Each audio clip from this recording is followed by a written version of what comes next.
भगवान की जो भक्ति हम कर रहे हैं वो कृपा जो है वो कितना रोल प्ले करता है जब भगवत भक्ति करते हैं तो। क्योंकि बिना भगवत भक्ति हम तपस्या करेंगे, सब कुछ करेंगे, पर अगर कृपा नहीं होगी भगवान की तो उसके ऊपर हम लोग और कुछ भी नहीं कर सकते। विदाउट मर्सी हमारा भक्ति में जीवन में आगे बढ़ना बहुत ही मुश्किल है। चाहे हम कितनी भी तपस्या करते हैं, चाहे हम कितना भी, हम एग्जांपल्स देखेंगे अलग अलग हमारे शास्त्रों में से आज कि कितने लोगों ने कितनी सारी तपस्या की है पर अंततः भगवान की भक्ति को प्राप्त नहीं कर पाए। भक्ति कैसे प्राप्त होगी? भक्तों की कृपा से।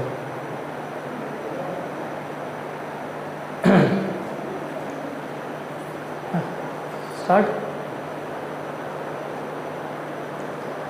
सो श्रीमद् भागवतम में एक बहुत अच्छा एक श्लोक आता है 10वें स्कंद के अंदर, जिसके अंदर बताया गया है कि जिनकी चेतना जो है, यानी हमारी जो कॉन्शियसनेस जो है, जो भ्रमित हो चुकी है,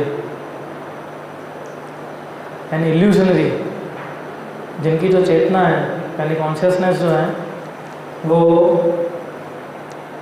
इल्यूजन में आ चुकी है, वो अपने आप को शुद्ध नहीं कर सकते हैं खाली भगवान की वर्शिप करके, शास्त्रों को पढ़ के, दान दे के, तपस्या करके या किसी प्रकार की रिचुअल एक्टिविटी करके, है ना।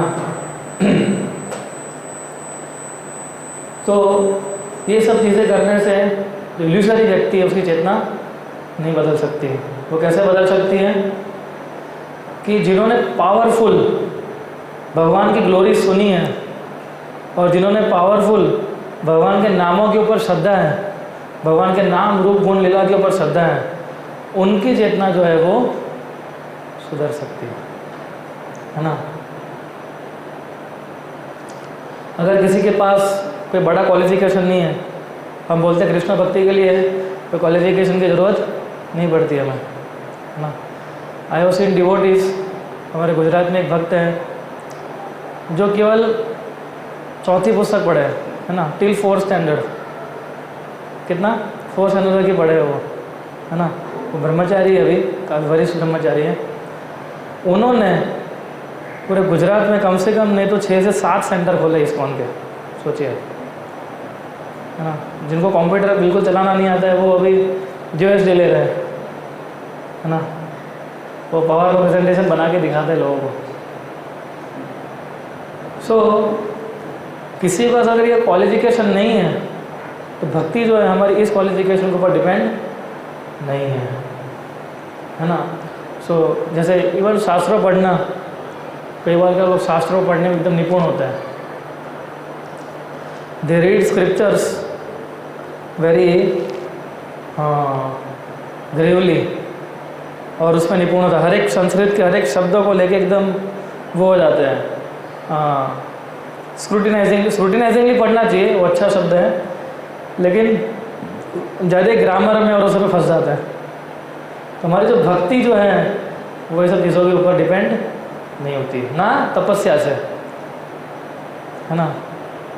तो प्रभुपाद जी ने बहुत अच्छा तात्पर्य लिखा है इसके अंदर, लेकिन हम उसमें से आगे पढ़ेंगे थोड़ा कि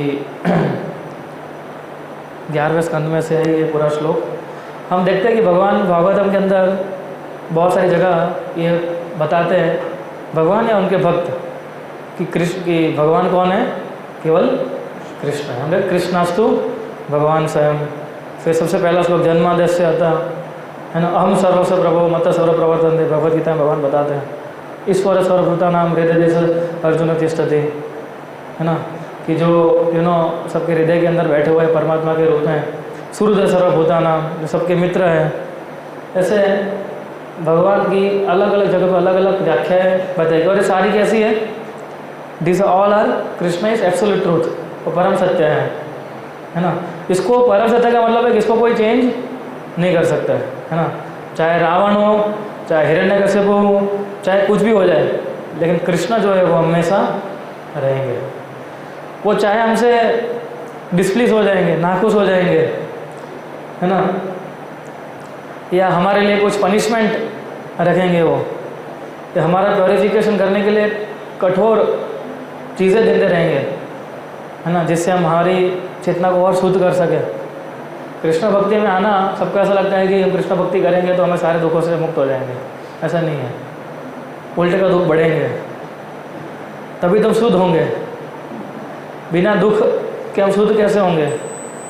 अगर हमें प्योरिफिकेशन चाहिए, then Krishna will heavily test you, Krishna will punish you, है ना।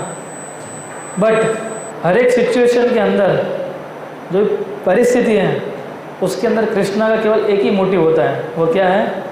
Date he is our intimate loving well wisher and friends, है ना। ये कृष्ण का मोटिव होता है हर एक सिचुएशन के अंदर। हम नहीं देख पाते क्योंकि हमने शास्त्र ठीक से नहीं पढ़े, लेकिन अगर हमने भक्तों का संग किया है, शास्त्र ठीक से पढ़े हैं, तो हर एक सिचुएशन के अंदर हम ये महसूस कर सकते हैं कृष्ण का मोटिव क्या है, कि वो हमारे इंटीमेट लविंग वेल विशर है। ही is our intimate loving well wisher and friend of all living entities, और वो हमारे मित्र। ये दो चीज़ कभी नहीं भूलेंगे, ये कृष्ण का मोटिव रहेगा, चाहे आपको सुख दे रहे हैं चाहे आपको दुख दे रहे हैं, है ना। और दूसरा क्या, सर्वोम सर्वभूतेषु, he is equal to everyone, है ना। लेकिन जब भगवान रेसिप्रोकेट करते हैं अपने भक्तों के साथ, तो क्या बोलते हैं, यथामाम प्रपद्यन्ते तम ततस्तेव भजन भजन अहम, कि जो अकॉर्डिंग टू आवर डिवोशन, जो कितनी आसक्ति दिखाता है भगवान के प्रति, उतना भगवान उसके सामने डिवोशन दिखाते हैं। हमने श्रीमद् भागवतम के पहले जो 9 स्कंद है उसके अंदर हम लोग फिलोसफी बहुत पढ़ते हैं, है ना, जो, और ग्रेजुअली हम लोग जो सबसे परम सत्य है वहाँ तक श्रीमद् भागवत हमें ले जाता है ना। वो श्लोक आता है ना, सवे पुंसा पौरव धर्मो यतो भक्ति रथोक्षज, है ना, अहेतु की अप्रतिहत यात्मसु प्रसिद्धते, कि जो अहेतु की और अप्रतिहत भक्ति करता है, ये हमारा धर्म। सवे पुंसा पौरव धर्म, सभी मनुष्य का परम धर्म क्या है? यतो भक्ति रथोक्षज है ना, कि रथोक्षज है उनकी भक्ति करना। कैसे करना? अहेतु की अप्रतिहत, है ना, बिना किसी हेतु के हमें करनी चाहिए। परीक्षित महाराज के पास हम देख सकते हैं कि कितने दिन थे उनके पास? केवल 7 दिन बचे थे, है ना। जब श्रृंगी ने श्राप दिया तो केवल कितने दिन बचे थे? Only 7 days. तो सोचिए उन्होंने क्या किया, वो कहाँ गए? नैमिषारण्य में गए, नैमिषारण्य तो नहीं गए थे, सुक्ताल करके जगह है, वहाँ भागवत कथा दी गई थी। तो वहाँ पर वो किसका संग प्राप्त करने के लिए गए? भक्तों का, है ना। वो चाहते तो तपस्या कर सकते थे, वो चाहते तो, उनके पास इतना पावर था कि वो अगर चाहते हैं तो उस श्राप को भी परास्त कर सकते थे। उन्होंने ऐसा कुछ भी नहीं किया। इंस्टेड उन्होंने सोचा कि अभी मेरे पास इतना समय बचा, उतना मैं भगवान की श्रवण करने में लगा सकता हूँ, है ना। और उन्होंने सबसे पहला प्रश्न, जो प्रश्न पूछ रहे थे, अनेक प्रश्न पूछे, उसमें से मुख्य प्रश्न उन्होंने क्या पूछा था कि हर एक मनुष्य की प्राइम ड्यूटी क्या होनी चाहिए। और दूसरा प्रश्न क्या पूछा था उन्होंने कि जो मनुष्य अंत आ रहा है उसका क्या ड्यूटी है ना। तो ये 2 प्रश्न सबसे जिसकी हम ज़्यादा चर्चा करते रहते हैं। और हमने देखा कि श्रीमद् भागवत हमने अंदर व्यासदेव बताते हैं हमें, व्यासदेव आई विटनेस थे, तो वहाँ वो भी मौजूद थे वहाँ पर। व्यासदेव उनके पुत्र की कथा सुनने के लिए आए थे। सोचिए, सुखदेव गोस्वामी उनके पुत्र थे, है ना, तो उनके पुत्र की कथा सुनने के लिए व्यासदेव आए थे, कि जिन्होंने ये सारा हमारे शास्त्रों को लिखा है।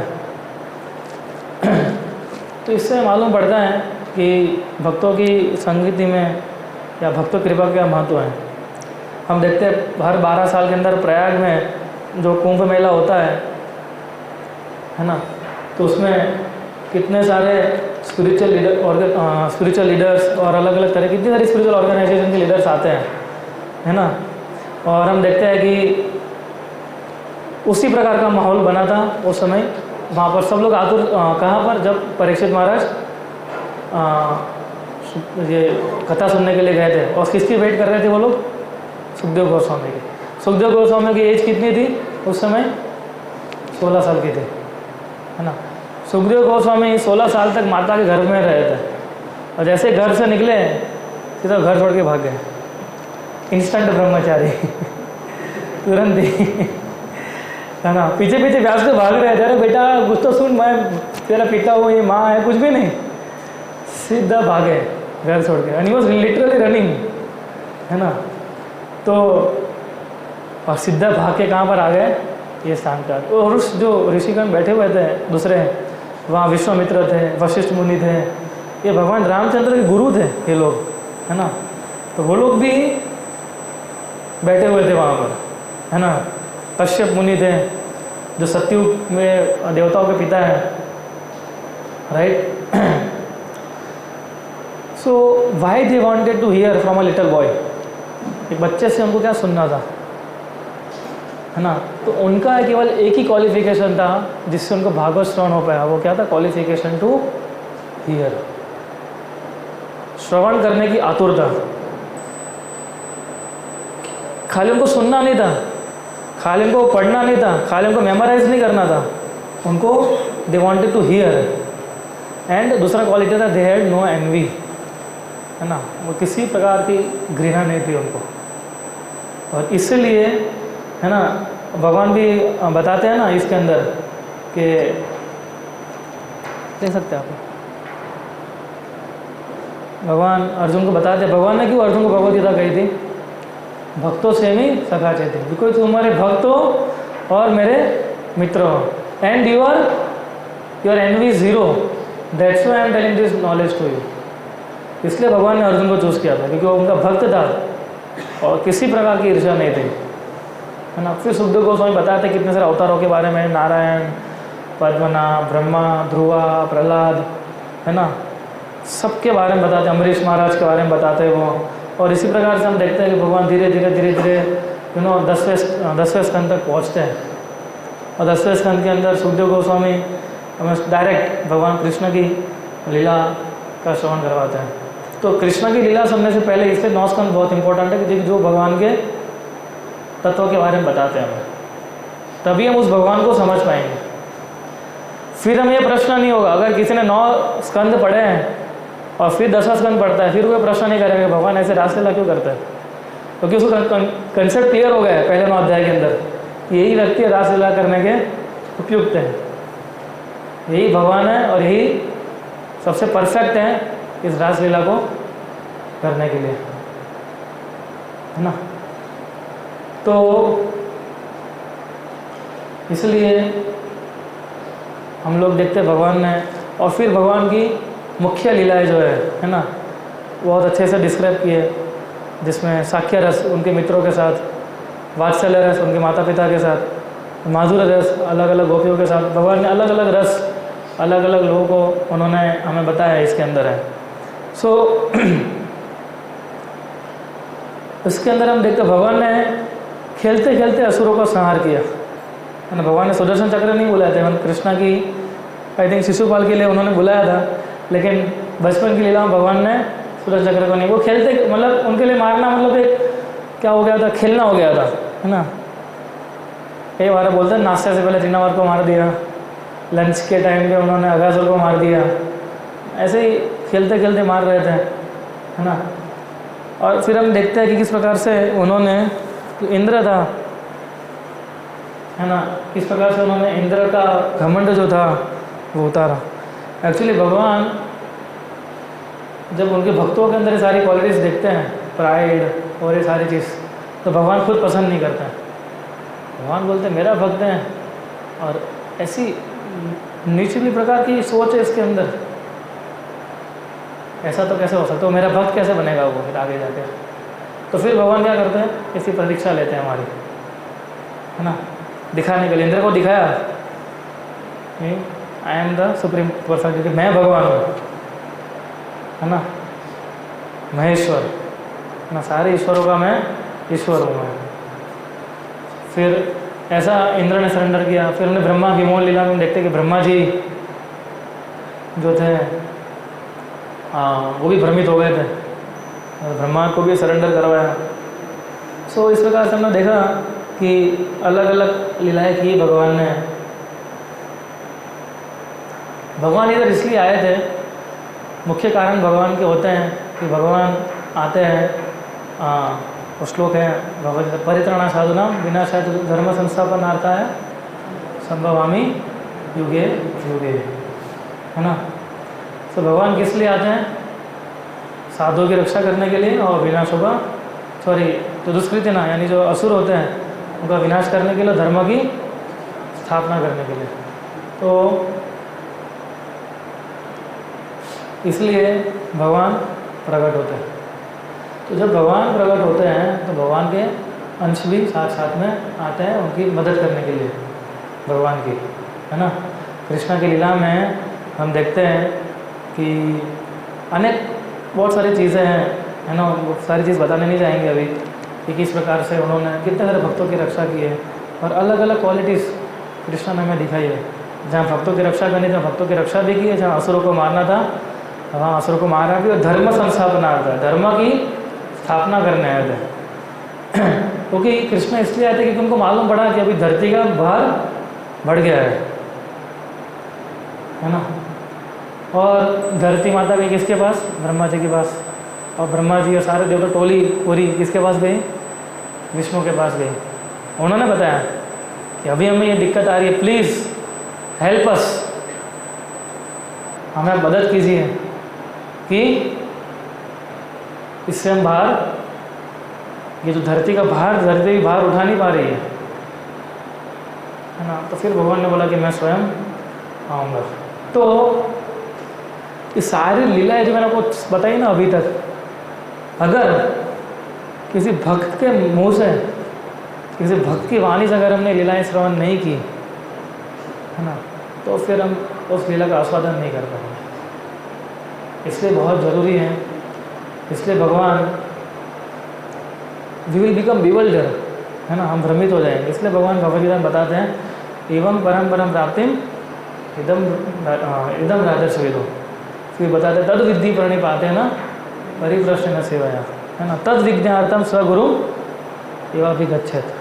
ऐसे अनेक श्लोक हैं जिसके अंदर बताया unless we hear from gurus, unless we hear from transcendental soul, है ना, तो मैसेज जो रिसीव किया है हमने, अगर हम वैसे भक्तों से नहीं सुनेंगे तो मैसेज भी फेल हो जाएगा, भले भी कितना पावरफुल मैसेज है वो, है ना। इसलिए एक क्वालिफिकेशन नहीं होना चाहिए कि जब तक कोई व्यक्ति भक्तों के संपर्क में नहीं आता है, किसी शुद्ध भक्त के, तब तक उसकी भक्ति में प्रगति करना बहुत ही मुश्किल हो जाता है, क्योंकि we will not get proper understanding. हमें हमारी जो अंडरस्टैंडिंग है वो अच्छे से क्लियर नहीं होगी अगर हम ऐसे महानुभाव से नहीं सुनेंगे तो, है ना। इसलिए जो व्यक्ति गुरु से परंपरा के द्वारा ज्ञान लेके आ रहा है, जो व्यक्ति ने गुरु को एज इट इज सरेंडर किया है, और जो व्यक्ति गुरु जो परंपरा में आ रहे हैं उनकी अनन्य सेवा में लगा हुआ है, अगर वैसे व्यक्ति के मुंह से सुनेंगे हम लोग तो हमारे हृदय के अंदर परिवर्तन आएगा, राइट। तो ये बहुत ही इम्पोर्टेंट चीज़ है ये।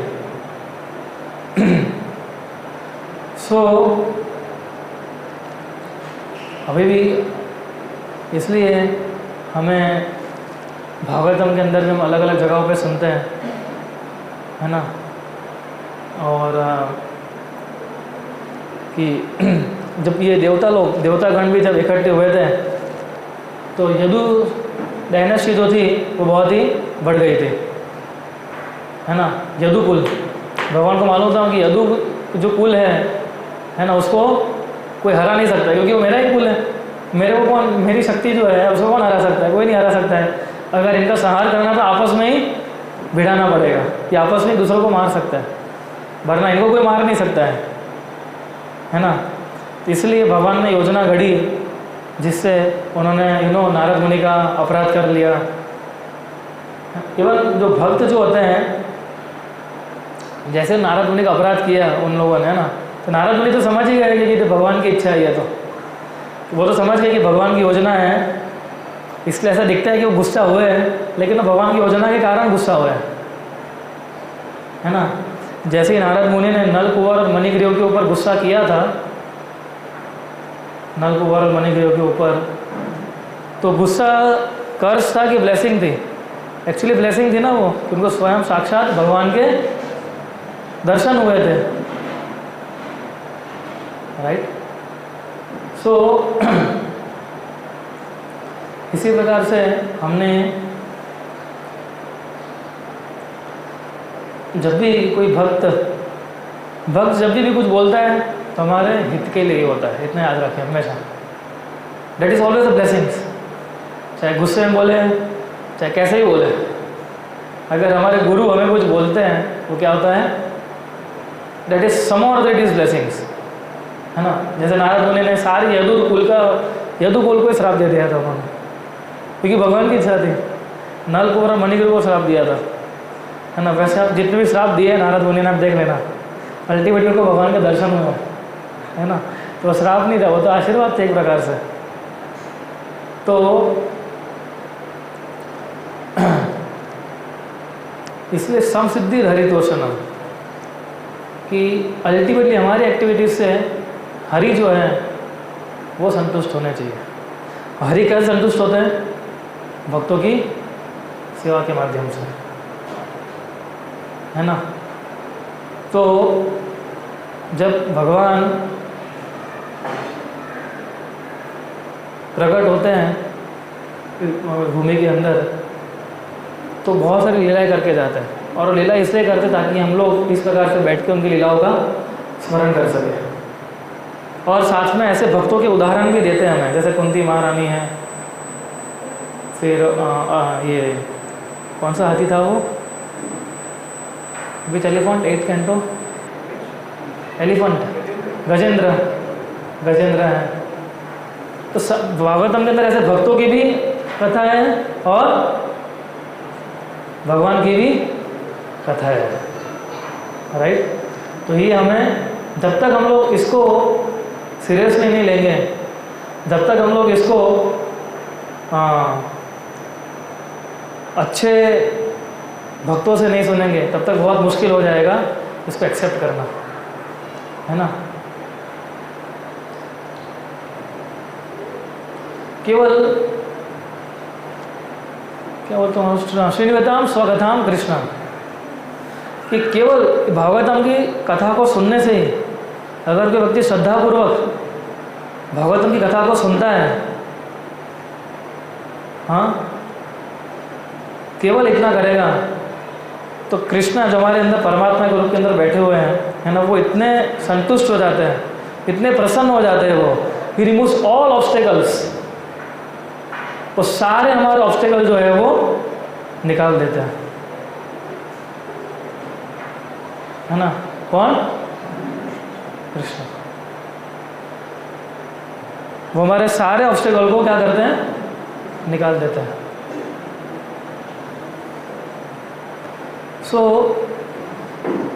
ये ऑब्स्टेकल जब निकलते हैं हमारे, तभी तो कृष्ण प्रेम प्राप्त होगा। इसलिए भागवतम की कथा सुनना, भागवतम के ऊपर उसको पढ़ना, इसलिए इतना आवश्यक है ना। इसलिए डेमिगॉड जो देवता गण जब गए थे, जब प्रार्थनाएं कर रहे थे देवतागण, तो क्या हो रहा था? जब देवतागण प्रार्थनाएं कर रहे थे तो ये सारी चीज़ें जो है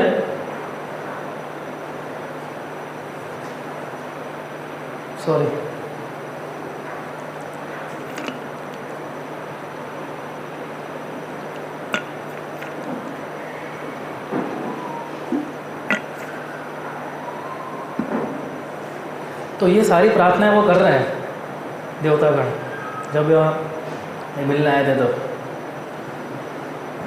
ये सारे रूल्स एंड रेगुलेशन हम बताते हैं, रूल्स एंड रेगुलेशन तो हैं, लेकिन ये सारे रूल्स एंड रेगुलेशन हमें भक्ति की ओर ले जाने चाहिए, है ना। जब ये सारे रूल्स एंड रेगुलेशन भक्ति की ओर जाएंगे तभी इसका महत्व है। अगर हम ऑस्टेरिटी करेंगे लेकिन उससे हमारी भक्ति डेवलप नहीं हो रही, तो उसकी ऑस्टेरिटी का क्या फ़ायदा।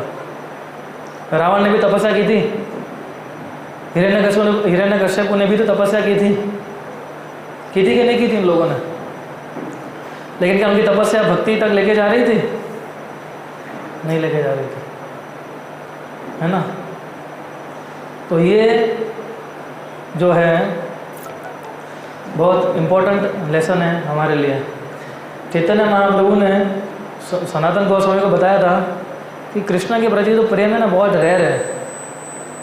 हम कई बार बोलते हैं, हम कई भक्त को पूछते हैं इस्कॉन में क्यों जुड़े हो? रोज जी कृष्ण प्रेम के लिए, कृष्ण प्रेम प्राप्त करने के लिए। तो कृष्ण प्रेम के आपको लगता है ऐसे मिल जाएगा? कृष्ण बहुत शुद्धिकरण करते हैं हमारा। जब वो हमें पनिश करते हैं, व्हेन कृष्णा पनिश अस, वो जब हमें एकदम डिफिकल्ट सिचुएशन रख देते हैं, तभी भी मगर उनको याद करते हैं, है ना, तब थोड़ा थोड़ा प्रेम कृष्ण की नज़र से थोड़ा थोड़ा प्रेम डेवलप हो रहा है ना। हम बोलेंगे हमें तो दुख हो रहा है, लेकिन कृष्ण की नज़र से तो ये प्रेम है। क्यों? क्योंकि वो भक्त उस परिस्थिति के अंदर भी किसको याद कर रहा है? भगवान को याद कर रहा है वो, है ना। सो इसलिए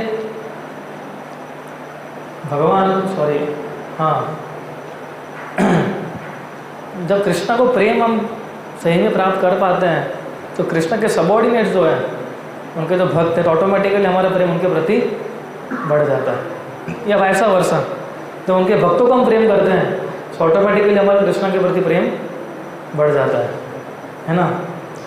लेकिन उसको अचीव करने के लिए बहुत सिंपल प्रोसेस है, जिसको हम थोड़ा कॉम्प्लेक्स बना देते हैं।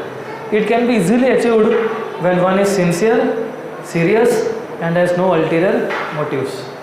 कोई सिंसियर है, कोई सीरियस है, और किसका कोई अल्टीरियर मोटिव का मतलब क्या होता है? उसको हिंदी में क्या बोलते हैं अल्टीरियर मोटिव को?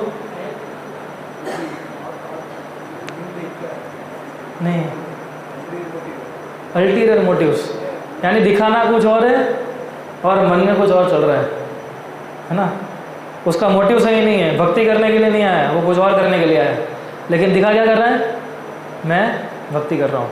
तो जब व्यक्ति सिंसियर होगा और सीरियस होगा, और जब उसका कोई अल्टीरियर मोटिव नहीं होगा, है ना, तब जाके डेवलप होगा। आदो श्रद्धा तथा साधु संग अथ भजन क्रिया। तो पहले इस श्लोक के अंदर रूप गोस्वामी बताते हैं in the beginning there is little faith. जब आप इधर आए थे, जब आप इस्कॉन से जुड़े थे, तो थोड़ा ही फेथ था ना कि चलो ठीक है, सुनते हैं, देखते हैं क्या बताते हैं, है ना। तो पहले हमारा क्या होता है? एकदम लो कैपेसिटी में फेथ होता है ना। लेकिन फिर धीरे धीरे आदो श्रद्धा, फिर हमारी श्रद्धा बढ़ने लगती है। कैसे बढ़ती है श्रद्धा हमारी? जब हम चैंटिंग करते हैं, भक्त बोलते हैं ना, कम से कम एक माला तो कीजिए। और क्यों बोलते हैं? क्योंकि उस प्रोसेस से आपका श्रद्धा बढ़ेगा। अब हफ्ते में एक बार आइए भक्तों को मिलने के लिए, क्यों बोलते हैं? इससे आपकी श्रद्धा बढ़ती है ना। तो इसलिए वो फेथ जो होता है, वो फिर धीरे धीरे वो फेथ बढ़ने लगता है ना। और फिर वो फेथ के ऊपर इतना बढ़ने लगता है कि हम लोग हमारा जीवन देने के लिए भी संकोच नहीं करते, है ना। लेकिन जब हम जुड़ते हैं तो क्या हमारा फेथ इतना होता है? हमारा बिल्कुल फेथ नहीं होता है। आदव श्रद्धा तथा साधु संग, और श्रद्धा के साथ साथ साधु संग भी होना चाहिए, है ना। When we hear in association of devotees, हम लोग की रीडिंग सेशन शुरू कर रहा है, ये सब क्यों कर रहा है? ताकि जब भक्तों के संग में हम लोग बढ़ेंगे, तब जाके तुष्यंती च रमन्ती च होगा, है ना। तब जाके कृष्ण हमारे हृदय के द्वार खोलेंगे, जिससे हम लोग उनको ही रिसीव कर पाएंगे। और फिर भजन क्रिया है, फिर श्रवणम कीर्तनम स्मरणम, ये जो नौदा भक्ति की जो विधियाँ हैं, फिर शुरू होती है हमारे जीवन के अंदर, है ना। और जब श्रद्धा बढ़ती है, साधु संग होता है, और जब फुल फेथ के साथ हम नौ प्रोसेस में लगते हैं, और under the order and direction of some inspiration of some devotee, है ना। जब हम किसी डायरेक्शन के अंदर, किसी भक्त के डायरेक्शन के अंदर जब इसके अंदर लगे जाते हैं, है ना, फिर कृष्ण जो है हमसे संतुष्ट होते हैं। फिर कृष्ण हमारा जो भक्ति लता बीज जो है, उसको क्या करते हैं? प्रज्वलित करते हैं, वरना बहुत डिफ़िकल्ट है जो कृष्ण भक्ति का बीज है उसको फ्रूटिफाई करना, इतना आसान नहीं है ना। हम ये कभी नहीं सोचना चाहिए हमें कि हम इतने साल से माला कर रहे हैं, इतने साल से ये कर रहे हैं, अभी तो कुछ ना कुछ हम बन ही गए हैं, है ना, हम वरिष्ठ बन गए अभी नहीं। ये लाइफ टाइम प्रोसेस है, ये मृत्यु तक। और लिख के रखिए कि अगर हम सिंसियरली का प्रैक्टिस नहीं करेंगे तो सही में मृत्यु के समय पे कृष्ण याद नहीं आएंगे, क्योंकि वी ऑल आर इंडिविजुअल जीवास। ये संबंध हमने भौतिक संसार में आके बनाए हैं, माता पिता, बच्चा, दादा दादी, मामा मामी, चाचा चाची, ये सारे संबंध शरीर के साथ जुड़े हुए हैं, पर actually we are spirit soul and individual soul, independent to everything in this material world. तो ये बहुत इंपॉर्टेंट चीज़ है समझना कि मैं आत्मा हूँ। प्रभुपाद इसलिए 1965 से शुरू किया था, 1977 तक प्रभुपाद यही बोले हैं। क्यों बोले ऐसा, क्यों आत्मा को इतना स्ट्रेस? क्योंकि प्रभुपाद जानते थे कि इसको अगर भगवत धाम जाना तो अकेला मेहनत करके उसको जाना पड़ेगा, है ना। कि अगर हम गृहस्थ होते हैं तो हम सोचते हैं कि जो पति जो करता है उसको 50% वाइफ को मिल जाता है, वाइफ का हस्बैंड को मिल जाता है, बाकी का 50% कहाँ जाएगा? वो तो 50% ही हुआ ना। What about other 50%? वो तो कुछ करना पड़ेगा ना उसका। तो इसलिए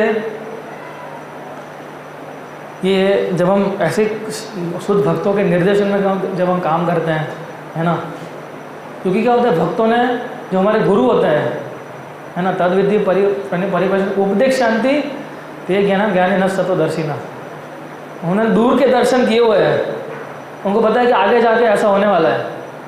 शायद ये सिचुएशन में हमें जो इंस्ट्रक्शन मिली जाती है, कई बार कैसा होता है कोई हमें इंस्ट्रक्शन देता है, हम सोचते हैं कि ऐसा क्यों बोल रहे हैं, ये तो अभी मुझे नहीं लगता मेरे हित में है, महाराज या प्रभु जी कुछ गड़बड़ लग रही है ना, थोड़ा पढ़िए फिर से एक बार आप, है ना। ऐसा नहीं होता है ना, क्योंकि उन्होंने भले अभी आपको ऐसा लगेगा कि ये सिचुएशन के लिए सही नहीं है, पर आगे जाके आपको मालूम पड़ेगा क्या कि उस समय अगर मैंने ये की बात सुनी होती तो ये नहीं होता, या सुन लिया होता तो अच्छे से चल रहा है, राइट। सो इसलिए डायरेक्शन बहुत जरूरी, इसलिए भक्तों की कृपा होना बहुत ज़रूरी है ना। गुरु की कृपा मिलती है तब उनके उपदेशों का पालन करते हैं हम लोग। जब कोई शिष्य बहुत सिंसियरली गुरु के आदेश जो होता है उसको कंटेम्पलेट करना चाहिए हमें। Every day we should contemplate on the instruction of spiritual master. आप लोग भी आगे जाके दीक्षा लेंगे या कोई दीक्षा लेने का प्लान कर रहा है ना, तो क्या जो उन्होंने इंस्ट्रक्शन दी उसको कंटेम्पलेट कीजिए हर रोज़, है ना, और उनसे प्रार्थना कीजिए कि मैं आपके उपदेश का पालन कर सकूँ। वही हमारा क्वालिफिकेशन, बाकी हमारा कोई क्वालिफिकेशन नहीं है।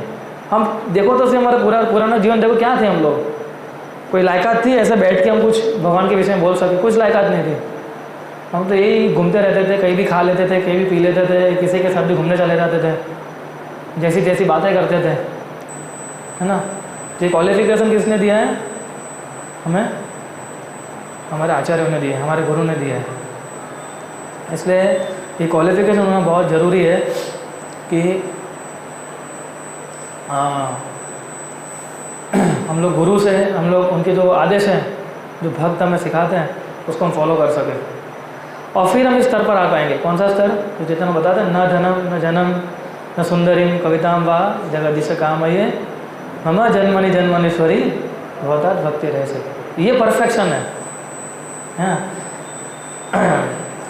इस राधानाथ स्वामी बताते हैं कि इस श्लोक के अंदर चैतन्य महाप्रभु ने सब कुछ क्लियर कर दिया है ना, कि what is perfection. For a devotee perfection of life is to please Krishna, serve Krishna, है ना। जैसे वृत्तासुर था, वृत्तासुर राक्षस था, है ना, लेकिन जब आप उसके श्लोक जब सुनोगे, जब आप वृत्तासुर इंद्र को जब बता रहा था, तब इंद्र को समझ में आया कि असुर तो नहीं लग रहा है। बोले गलती से असुर बन गया क्या ये? बोले तो भक्त जैसी बातें कर रहे हैं। और नाइस, वेरी नाइस, जो वृत्तासुर की जो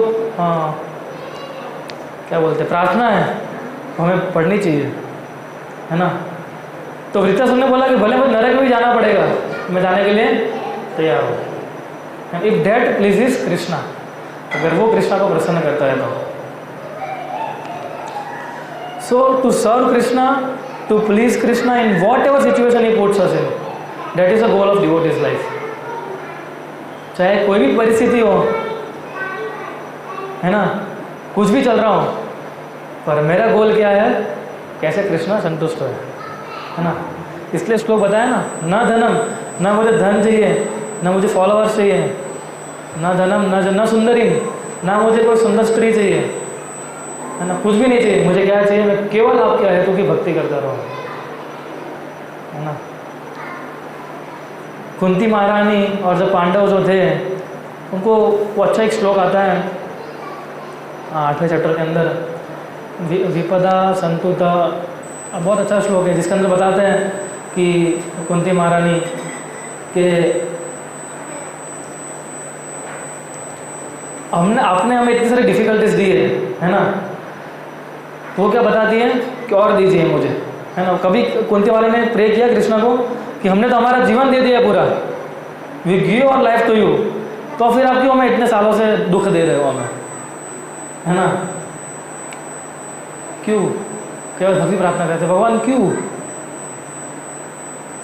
नहीं मिला क्या आपको, अब तो बस करो।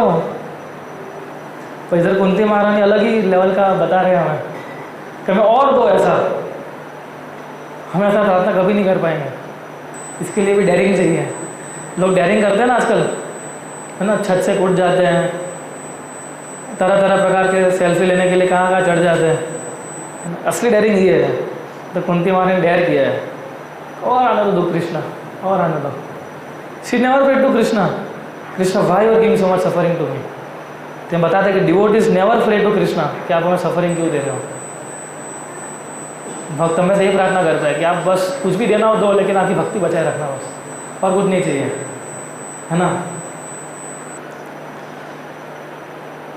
और ये फॉर्मली नहीं बता रही थी कुंती महारानी, है ना, it was coming from her heart, है ना, from the core of her heart, कि जैसे हम आपको देखते हैं, जैसे आपकी लीलाओं के बारे में सुनते हैं, जैसे आपको स्पर्श करते हैं, ऐसा लगता है जैसे पूरी दुनिया के सारे दुख चले गए, है ना।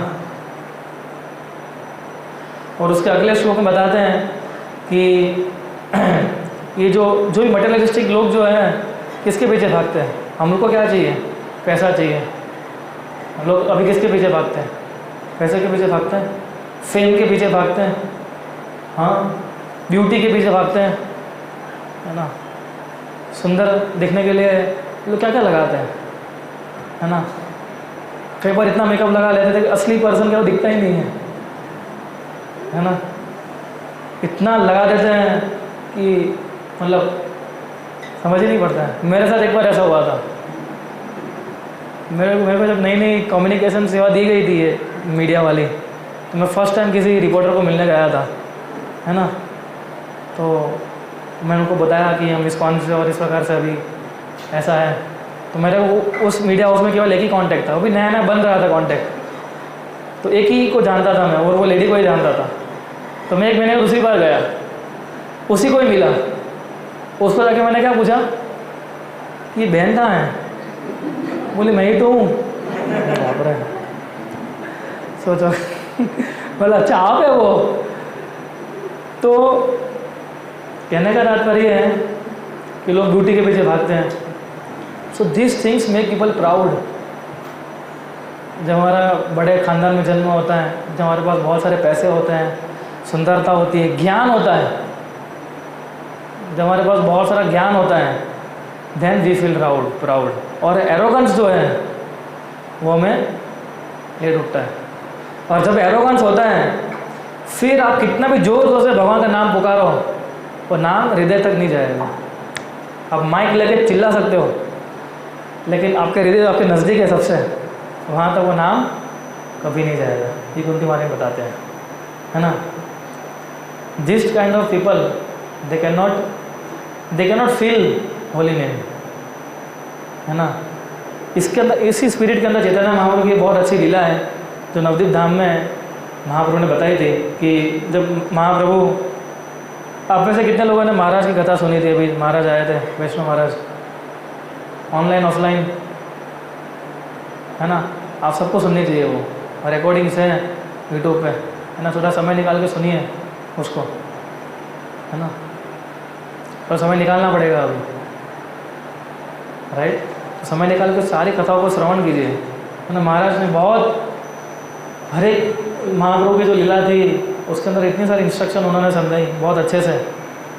तो जब महाप्रभु, महाराज बताए थे कि जब महाप्रभु गया गए थे अपने पितृ श्राद्ध करने के लिए, और जब ईश्वरपुरी से मिले और जब वापस आए थे नवदीप, तो पूरा चेंज हो गए थे वो, टोटली चेंज हो गए थे।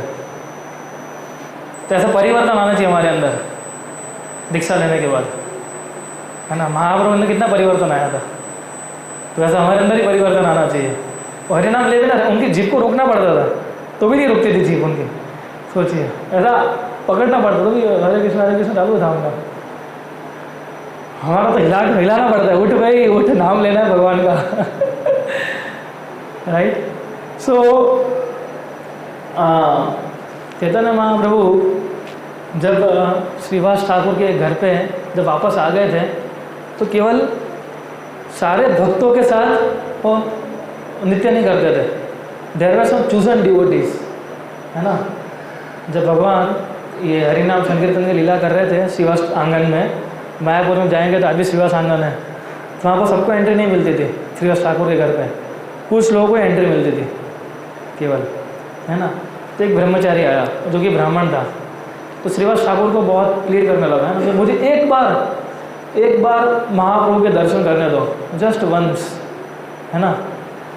तो श्रीवास ठाकुर ने बोला, देखिए ये, बोले महाप्रभु मेरी सासू माँ को नहीं आने दे रहे हैं, आपको तो कहाँ आने देंगे?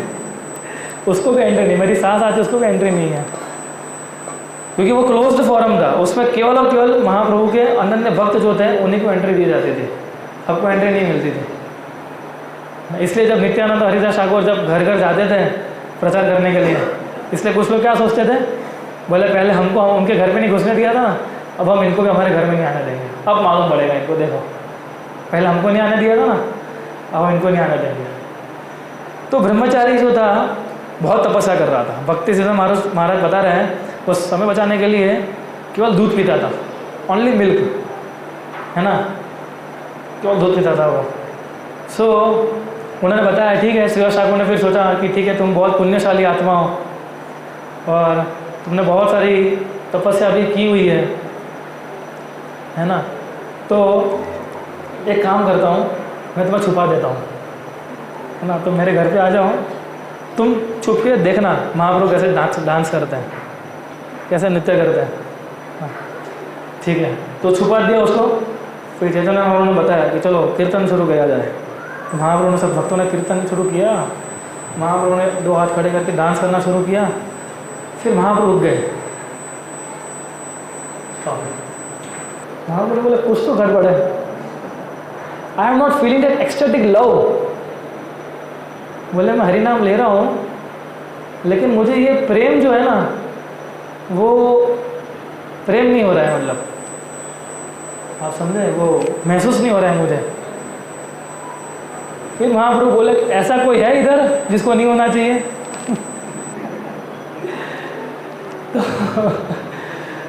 तो फिर भी कुछ बोले थे श्रीवास ठाकुर। फिर से बोला ठीक है, शुरू किया फिर से। तो फिर से महाप्रभु डांस करना शुरू किया, फिर से रुक गए। बोले अभी भी फीलिंग नहीं आ रही है, वो हरि नाम ले रहे हैं। लेकिन फिर से महाप्रभु ने पूछा क्या कि ऐसा कोई है जो इधर नहीं होना चाहिए? अभी देखिए वो तो स्वयं भगवान है, परम सत्य है वो तो। श्रीवास ठाकुर उनके सामने क्या झूठ बोलेंगे? अगर भगवान झूठ बोलते हैं तो भी वो परम सत्य है, लेकिन श्रीवास ठाकुर कैसे झूठ बोल सकते हैं?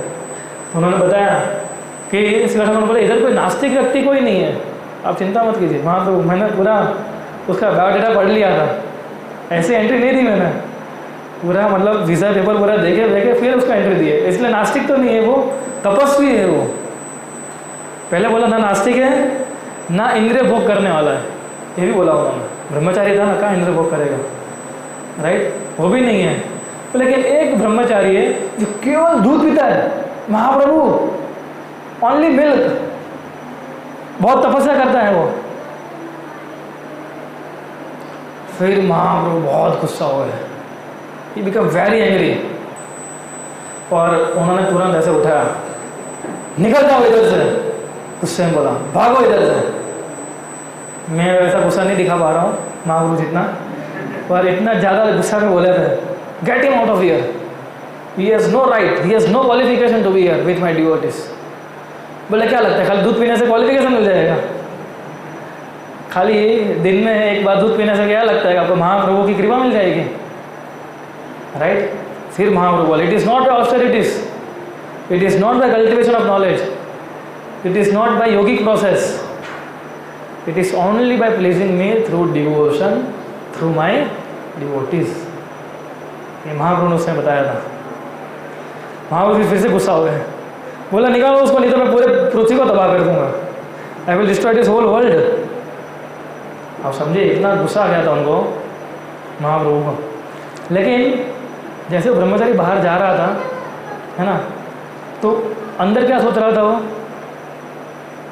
वो अंदर सोच रहा था कि देखो मुझे तो कम से कम झलक तो मिली महाप्रभु के डांस की, हाँ भले कुछ क्षण के लिए, लेकिन कुछ क्षण के लिए तो मिला। And he is so kind, he punished me.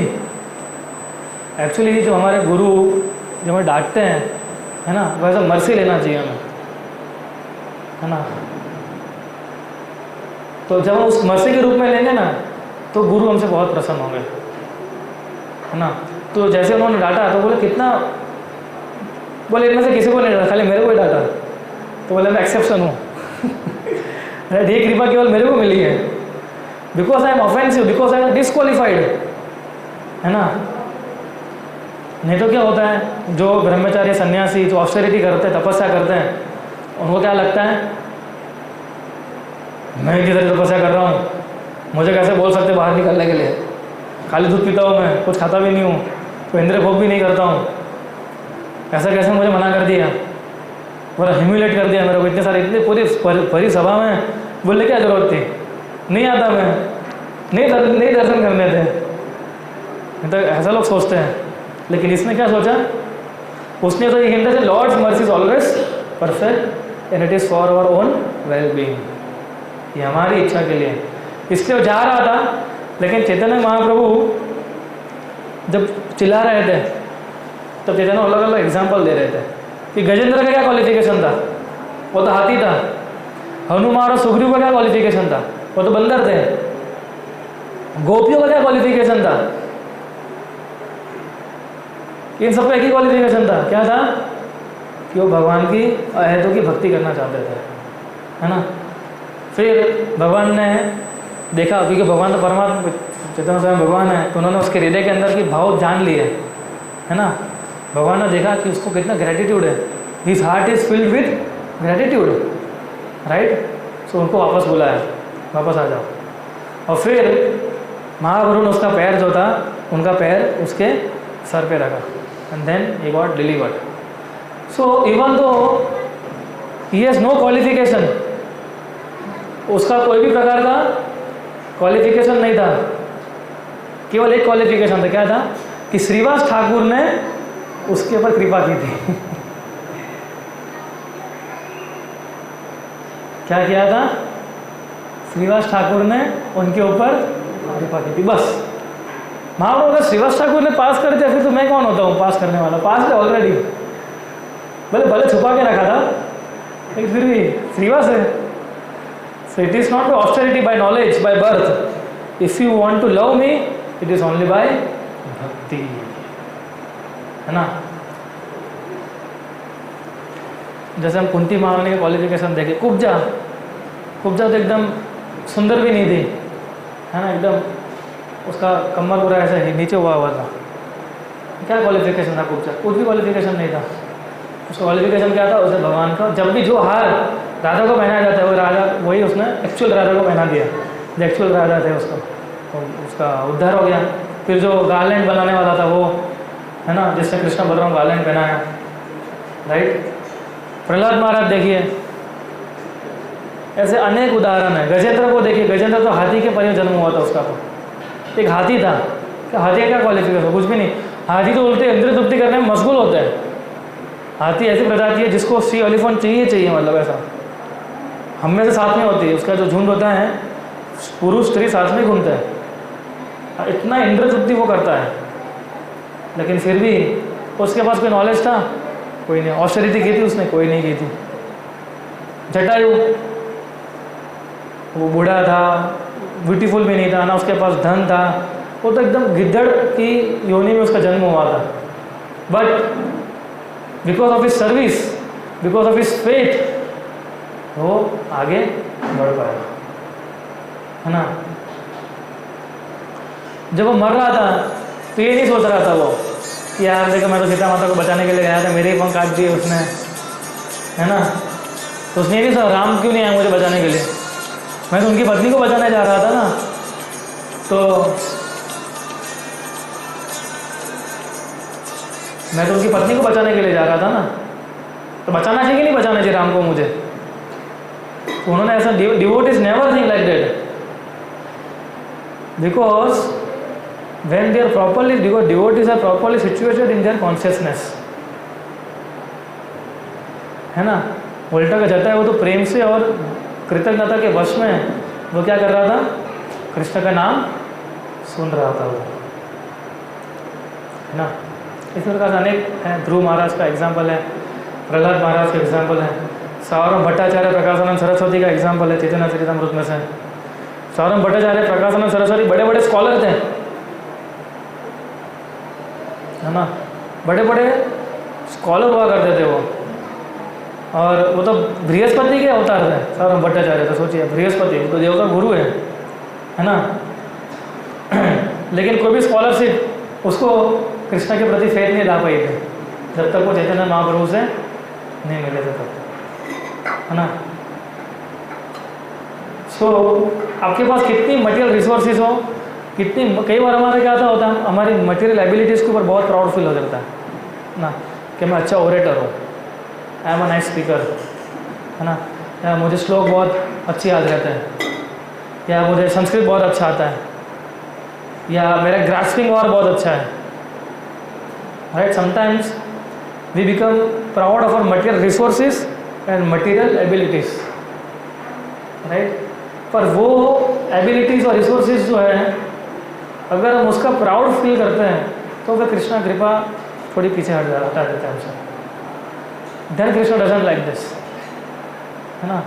One should never be proud like this. अगर आपके पास एबिलिटीज़ है, that is because of your spiritual master and Krishna. और भगवान ने आपको एबिलिटीज़ दी है, भले भी आप भगवान की सेवा में यूज़ कर रहे हो। केवल बोलते हैं भगवान प्रभु जी देखो मेरे पास इतनी अच्छी एबिलिटी भगवान की सेवा में यूज़ कर रहा हूँ, इट इज़ नाइट, आप भगवान की सेवा में यूज़ कर रहे हो, बट उसको प्राउडली यूज़ मत कीजिए। We have to use in a very humble way, विनम्रता के साथ उसको लगाना है हमें, हम सारी हमारी जो एबिलिटीज़ है उसको, है ना। या सो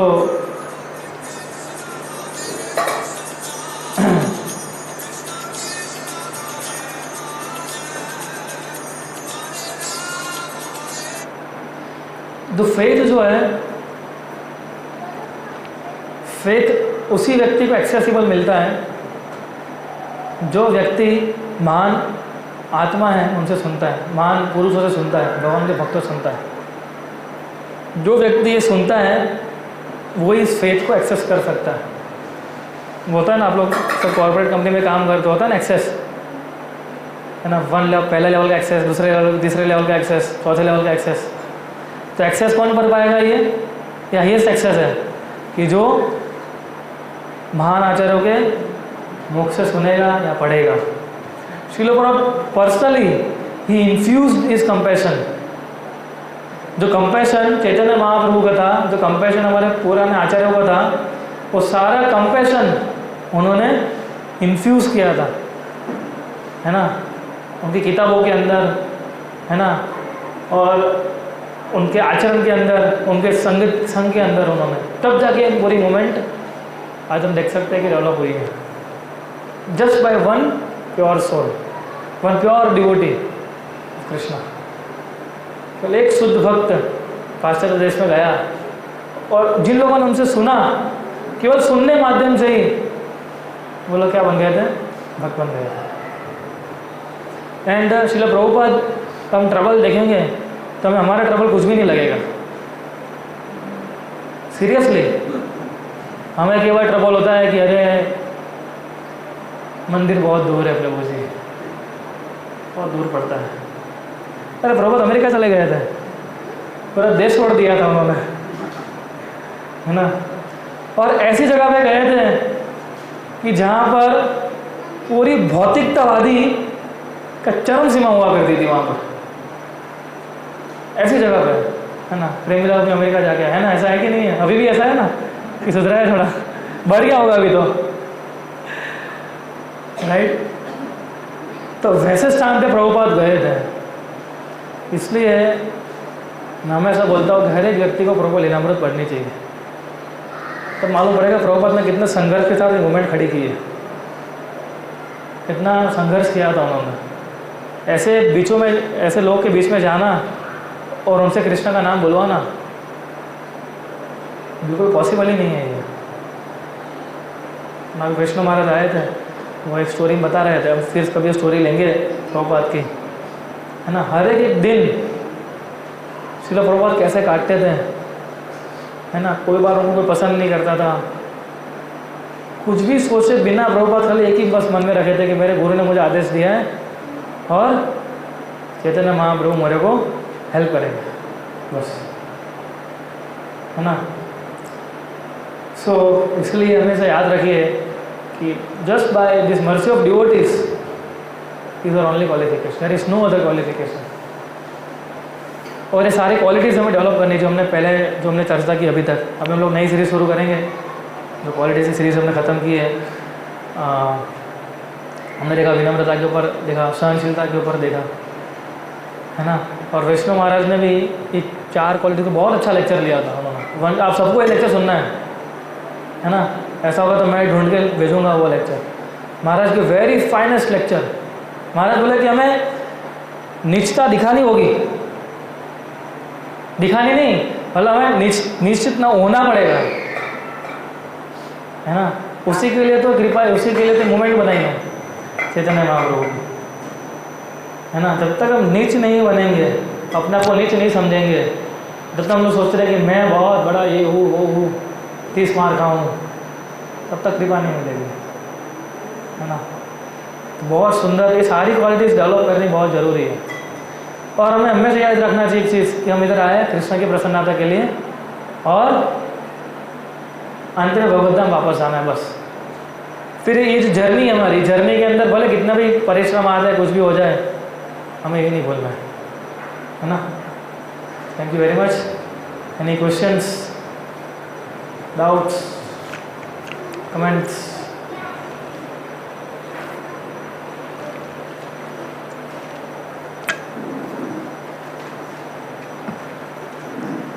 कोई प्रश्न किसी का?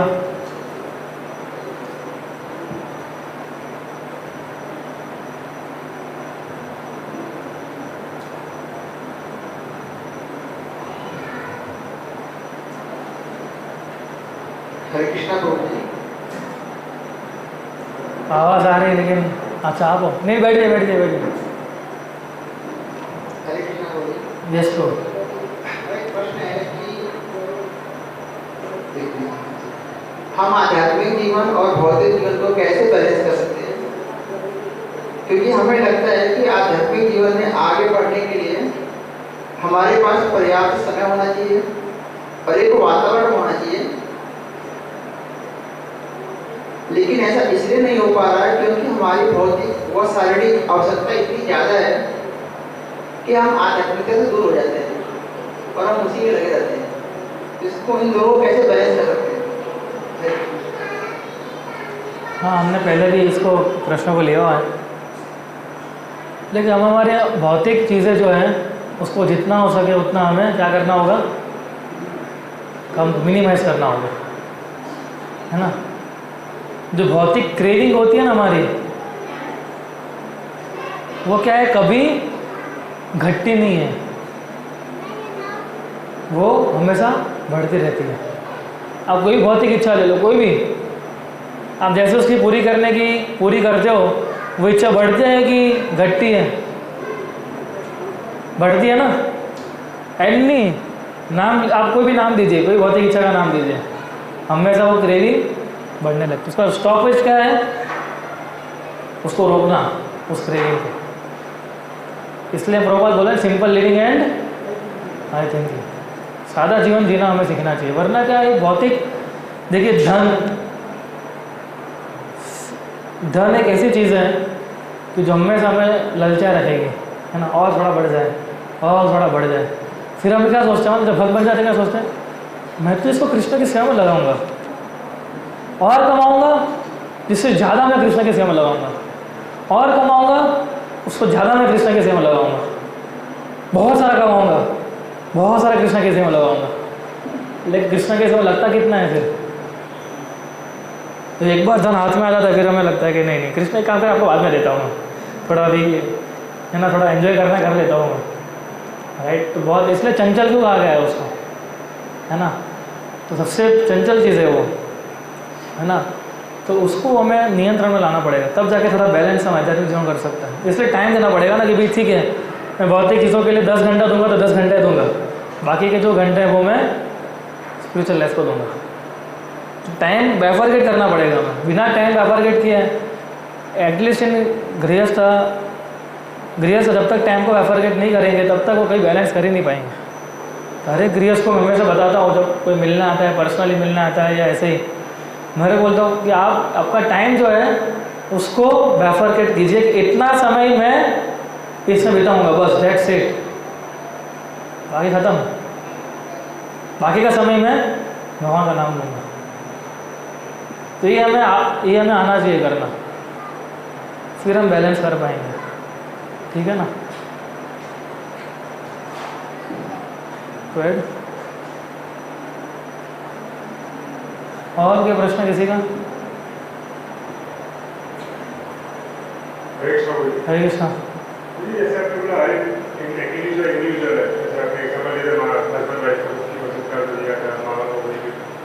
काफ़ी लोग कहते हैं कि सबसे पहले मान देना चाहिए, माँ बाप को मान देना चाहिए, उसका गुरु का आता है, और थर्ड में लास्ट में भगवान का आता है नाम। ये क्या क्रम सही है? कौन से? मैंने तो नहीं सुना ऐसा किसी से भागवतम में, शास्त्र में नहीं, काफ़ी लोग कहते हैं। हाँ, ऐसे तो लोग बहुत कुछ बोलते रहते हैं, है ना, अपना एजेंडा चलाने के लिए। पर भगवान जो हमारे परम माता पिता हैं, तो सबसे पहले वो आए ना। फिर तो ये माता पिता तो हमारे इस जन्म के हैं, हमारे से करोड़ों माता पिताओं को छोड़ के हम लोग आए हैं, मालूम है आपको। हमारे गए जन्म में आपके माता पिता थे, अभी आप उसको याद करते हो? नहीं करते, क्योंकि याद ही नहीं है हमें। वो तो गए, जन्म गया, माता पिता गए, उस समय तो बच्चे होंगे, वो भी गए हैं, वो भी शायद हम भूल गए होंगे अभी, है ना। आपकी शायद कहीं फ़ोटो लगी होगी हमारी सबकी किसी घर पे, है ना, टंगी होगी अभी, है ना। तो इसलिए सबसे मुख्य हमारा कर्तव्य बनता है भगवान के प्रति। इसका मतलब ये नहीं है कि माता पिता को रिस्पेक्ट ना करे और उनको ऐसा बोले कि नहीं अभी आप एक काम कीजिए, अपना काम कीजिए, मैं तो परम माता पिता की सेवा करूँगा, आप तो इस जन्म के माता पिता हूँ। ऐसा नहीं सोचना चाहिए हमें। केवल लोग एक भक्ति भाव में ऐसा आ जाते हैं, बोले तुम तो इस जन्म के माता पिता हो, वो तो कृष्णा क्योंकि परम पिता है, ऐसा रिस्पेक्ट करनी है, उनकी बातें सुननी है, रिस्पेक्ट करनी है, सब कुछ करना है, लेकिन सेवा पहले भगवान है।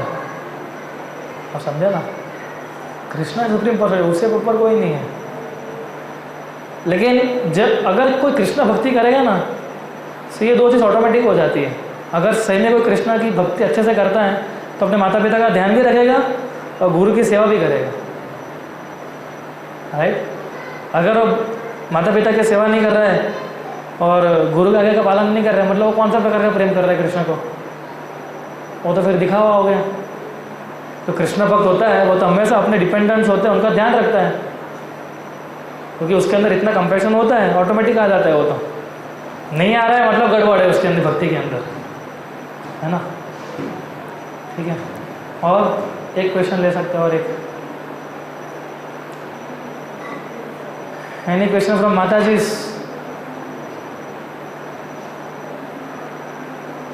माता जी से प्रश्न नहीं पूछते हैं, एक तो पूछना पड़ेगा आज, एक प्रश्न।